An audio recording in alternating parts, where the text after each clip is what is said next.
राधे राधे, जय माता दी। ये तो आप सभी जानते हैं, राम भक्त हनुमान जी का जन्म उत्सव 23 अप्रैल को है। हिंदू पंचांग के अनुसार चैत्र मास की शुक्ल पक्ष की पूर्णिमा तिथि को हनुमान जी का जन्म उत्सव मनाया जाता है। मान्यताओं के अनुसार हनुमान जी का जन्म सूर्योदय के समय हुआ था। जब भी हनुमान जयंती मंगलवार या शनिवार को होती है तो बहुत ही शुभ मानी जाती है। अब की बार हनुमान जयंती मंगलवार को है, जो बहुत ही शुभ है। हनुमान जयंती के शुभ अवसर पर सुनते हैं हनुमान जी की बहुत ही पुण्यमयी कथा, जिसके सुनने मात्र से भगवान श्री राम की विशेष कृपा मिलती है। तो सुनते हैं राम भक्त हनुमान की चरित्र कथा। श्री हनुमान जी भगवान शंकर के 11वें रुद्र अवतार माने जाते हैं। भगवान शंकर के एक अंश से वायु के माध्यम से कपिराज केसरी की पत्नी अंजना में हनुमान जी का जन्म हुआ। पवन कुमार जी भगवान श्री राम की सेवा करने के लिए अवतार में आए, क्योंकि भगवान शंकर अपने रूप में इस सेवा का आनंद नहीं ले सकते थे, इसलिए उन्होंने 11वें रूप पर रुद्र रूप को वानर के रूप में अवतरित किया। हनुमान जी का जन्म होते ही वे उगते हुए सूर्य को एक लाल लाल फल समझकर निगलने के लिए आकाश की ओर दौड़ पड़े।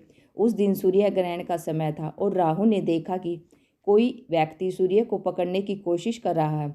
इस पर राहु ने उस आने वाले व्यक्ति को पकड़ने का प्रयास किया, लेकिन जब वायुपुत्र हनुमान उनके पास पहुंचे तो राहु डर कर भाग गए। राहु ने इंद्र जी को बुलाया। जब वह ऐरावत पर आए तो पवन कुमार ने उनको देखा, एक बड़ा सफेद फल समझकर उसको पकड़ लिया। इस पर देवराज घबरा गए और उन्होंने ऐरावत पर वज्र से हमला किया। वज्र से उनकी हनु पर चोट लगने से वह थोड़ी सी टेढ़ी हो गई। इसके कारण उन्हें हनुमान कहा जाने लगा। जब वज्र लगा तो हनुमान जमीन पर गिर पड़े। इसको देखकर वायु देव बहुत रोषित हो गए और उन्होंने अपनी गति बंद कर ली। इससे देवता भी बेहद चिंतित हो गए।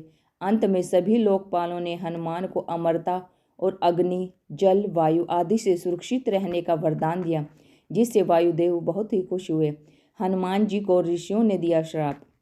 जाति से चंचल हनुमान ऋषियों के आश्रम में वृक्षों को आसानी से तोड़ देते थे और आश्रम की वस्तुओं को अस्त व्यस्त कर देते थे।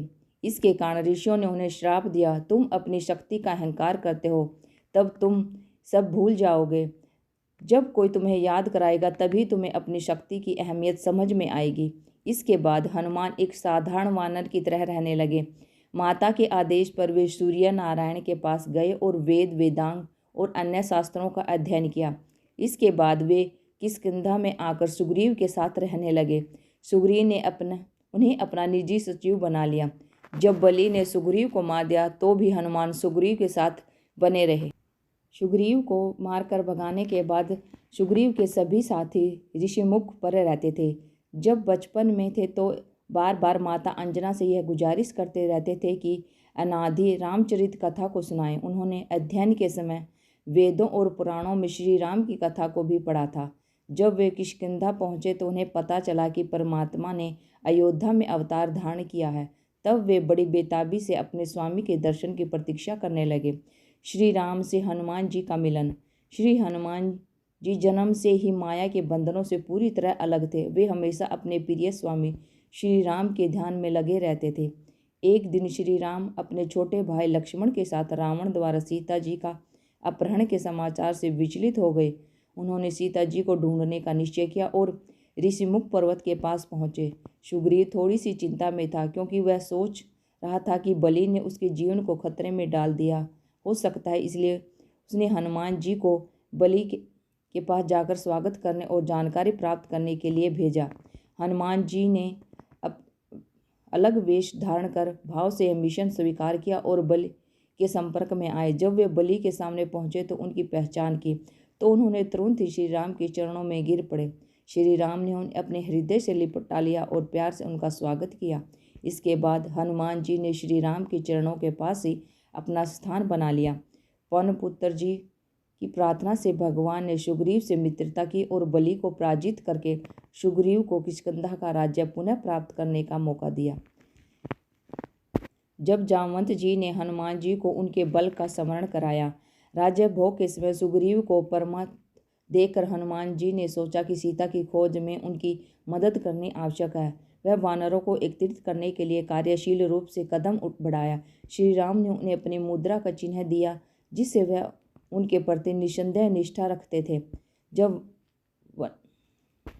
वानर सेना को 100 योजन समुद्र पार करने का काम आया तो जामवंत ने हनुमान जी को उनके अत्यधिक बल का स्मरण दिलाया और कहा कि तुम्हारा अवतार खुद भगवान श्री राम के कार्य को पूरा करने के लिए हुआ है। तब वे अपनी अपार शक्ति का आभास करके उड़ खड़े हुए।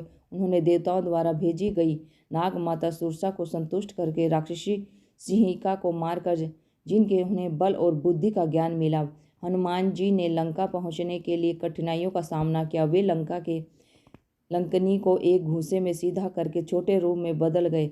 रात के समय चुपके से ही लंका में पहुंचे। जब लंका ने बजरंगबली जी की पूंछ में आग लगा दी। अशोक वाटिका में विभीषण से मिलकर अशोक वाटिका में जानकी जी के दर्शन किए। विभीषण ने उन्हें आश्वासन दिया और वे अशोक वाटिका को जलाकर उजाड़ दिया। रावण ने अपने भेजे हुए राक्षसों और अपने पुत्र अक्षय कुमार को मार दिया। मेघनाद उन्हें ब्रह्मास्त्र में बांधकर राज्यसभा में ले गए। पवन पुत्र जी ने वहां पहुंचकर रावण से उनका अभिमान छोड़कर भगवान की शरण में जाने के लिए कहा। राक्षस राज की आज्ञा से उनकी पूंछ में आग लगा दी गई। उन्होंने इस आग से सारी लंका जला दी। फिर सीता जी को चिन्ह स्वरूप चूड़ामणि को लेकर भगवान के पास आ गए। समाचार के अनुसार श्री राम ने युद्ध के लिए प्रस्थान किया। उन्होंने समुद्र पर सेतु बांधा। युद्ध हुआ और आखिरकार रावण ने अपने सभी अनुचर बंधु बांधवों के साथ हार मानी। युद्ध में श्री पवन पुत्र जी का पराक्रम, उनकी बहादुरी और उनकी वीरता सबसे ऊपर थी। वानर सेना के मुश्किल समय में वे हमेशा मदद करते थे। राक्षस उनके गर्जना से डरते थे। जब लक्ष्मण जी को मेघनाद की शक्ति से मूर्छा आई तब हनुमान जी ने मार्ग में ही पाखड़ी कोमलनी को मारकर द्रोणाचल और उखाड़ फेंका और इस प्रकार संजीवनी औषधि लाने से लक्ष्मण जी को पुनः चेतना में लाए। श्री जानकी को सुनाने का सौभाग्य और राम लौट रहे हैं, यह खुशखबरी भरत जी को गर्वित किया। यह गर्व प्रभु ने अपने प्रिय सेवक पवन पुत्र जी को दिया। हनुमान जी विद्या, बुद्धि, ज्ञान और पराक्रम के प्रतीक हैं, लेकिन अपना आत्मसम्मान कभी बढ़ा नहीं। जब वे अकेले लंका में को जलाकर रावण का समापन किया और प्रभु के पास आए तो प्रभु ने उन्हें पूछा, तुमने ऐसा किया कि तुमने त्रिभुवन विजयी रावण की लंका को कैसे जला दिया? हनुमान जी को श्री राम ने लंका विजय के बाद क्या वरदान दिया? जब तक पृथ्वी पर श्री राम की कथा रहेगी तब तक पृथ्वी पर रहने का वरदान उन्होंने शिव प्रभु से मांगा। श्री राम जी के अश्वमेध यज्ञ में अश्व की रक्षा करते समय अनेक महासंग्राम हुए और उन्होंने हनुमान जी के पराक्रम की सर्वत्र विजय था। श्री हनुमान जी ने अपना हृदय चीर कर दिखलाया। एक बार हनुमान जी ने उस माला को उलट पुलट कर देखा। फिर उसने एक एक रत्न को निकालकर अपने वज्रदृश दांतों से तोड़ तोड़ कर देखने लगे। उन्हें ऐसा करते देख विभीषण ने पूछा, हनुमान जी आप इस अमूल्य रत्नों को क्यों नष्ट कर रहे हो? हनुमान जी ने अनमने भाव से उत्तर दिया, इन रत्नों से प्रभु श्री राम का नाम अंकित नहीं है, इसलिए ये मेरे लिए मूल्यहीन है। इस पर विभीषण जी ने कहा, आपके शरीर पर भी तो कहीं राम नाम अंकित नहीं है, फिर इसे आप क्यों धारण किए हुए हैं? इस पर श्री हनुमान जी ने अपना हृदय चीर कर दिखलाया तो उनके अंतस्थल में विराजमान श्री राम सीता के दर्शन हम सबको हुए। हनुमान जी की चित्रकथा आपको कैसी लगी? अगर अच्छी लगी है तो वीडियो को लाइक शेयर करें और चैनल पर नए हैं तो चैनल को सब्सक्राइब जरूर कर लें। Thank you for watching my video. जय हिंद, जय भारत, जय श्री राम।